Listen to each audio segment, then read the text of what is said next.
بسم اللہ الرحمن الرحیم۔ السلام علیکم محترم ناظرین، آج کی اس ویڈیو میں ہم آپ کو بتائیں گے کہ سجدہ سہو کب واجب ہوتا ہے اور اسے کرنے کا صحیح طریقہ کیا ہے۔ نماز میں اگر کوئی غلطی ہو جائے یا کچھ بھول جائیں تو سجدہ سہو کرنا واجب ہو جاتا ہے۔ سجدہ سہو کیا ہے؟ سجدہ سہو وہ ہے جو آپ کی نماز میں ہوئی غلطی کو درست کر کے آپ کو گناہ سے بچا لیتا ہے اور نماز بھی ادا ہو جاتی ہے۔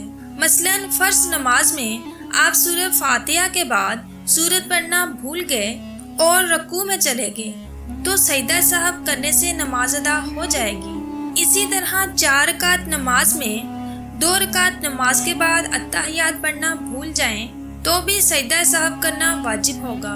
لیکن اگر نماز کا کوئی رکن بھول جائیں تو سجدہ سہو سے بھی نماز ادا نہیں ہوگی، پھر آپ کو نماز دوبارہ ادا کرنی پڑے گی۔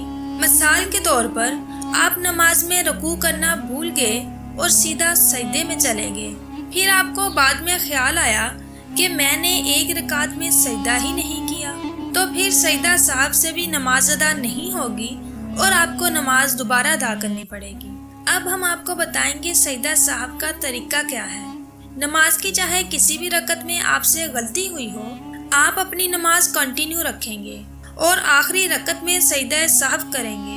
سجدہ سہو کے لیے آخری رکعت میں جب آپ اتحیات کے لیے بیٹھیں گے تو مکمل تشہد پڑھیں گے، اس کے بعد صرف دائیں جانب سلام پھیریں گے، پھر سجدہ کریں گے، پھر سبحان ربی الاعلی 3 بار، 5 بار یا 7 بار پڑھیں گے، پھر اللہ اکبر کہہ کے بیٹھ جائیں گے، پھر دوسرا سجدہ ادا کریں گے اور سجدے کی تسبیحات پڑھیں گے، پھر اللہ اکبر کہہ کر بیٹھ جائیں گے۔ اس طرح 2 سجدے کریں گے، اس کے بعد دوبارہ سے تشہد پڑھیں گے، پھر درود شریف پڑھ کر دائیں بائیں دونوں جانب سلام پھیریں گے۔